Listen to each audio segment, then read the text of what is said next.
Month before my wedding to my boyfriend, he announced he wanted to have a child with his first love. I refused, but he brought it up every single day. 2 weeks before the ceremony, I received a prenatal checkup report. That's when I discovered his so-called first love was already nearly a month pregnant. It turned out he'd never intended to seek my consent at all. In that moment, years of affection evaporated like smoke. So, I cancelled the wedding, destroyed every trace of our memories, and on what should have been our wedding day, I walked into a closed-off research lab. From then on, he meant nothing to me. I've explained this to you 1,000 times. Beverly has cancer and only a year left. Her biggest wish is to leave her family with a child. She saved my life once, and now I have to help her fulfill this wish. I'd heard this script from Dominic Pearson countless times over the past 2 weeks. When he first proposed the idea, I'd shut it down immediately, but he wouldn't drop it, nagging me daily. His tone had shifted too, from tentative pleading to righteous anger, as if I were the villain for refusing. Since when did repaying a life debt require fathering a child? Consistent arguments had drained me. I no longer had the energy to reason with him. Instead, I stared at the man I'd loved for 5 years and asked, voice trembling, Dominic, our wedding is in 2 weeks. Now you want to have a baby with another woman? What am I to you? For the first time, Dominic seemed to notice the storm cloud of despair hanging over me. His tone softened slightly. Jane, I know this is hard, but I'm the only one who can help Beverly. I can't let her die with this regret. It's just IVF. Nothing will happen between us. If you love me, you'll understand.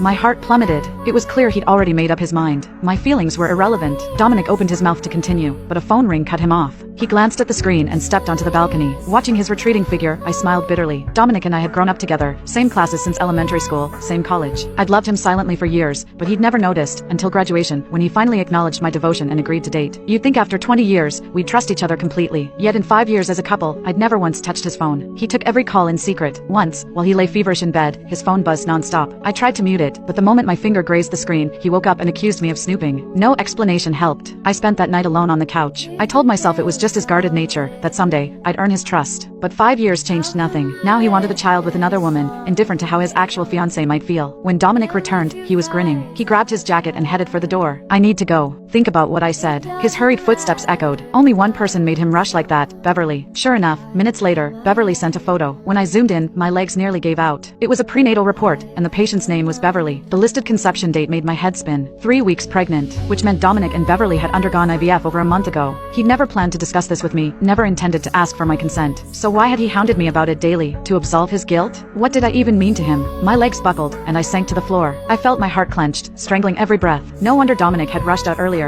grinning like a fool after that call. He'd known. They did a good job. Beverly was pregnant. He was probably at the hospital with her now, clinking champagne glasses over their twisted miracle. I pressed my palms against my eyelids, but the image of that report burned brighter. How could the man I'd loved for decades become another woman's child's father? 2 months ago, he'd tearfully accepted my proposal. I'd booked the cathedral and chosen a lace gown for our wedding. I'd imagined his hands steadying mine as we cut the cake. Now those fantasies popped like soap bubbles, leaving only acid in my throat.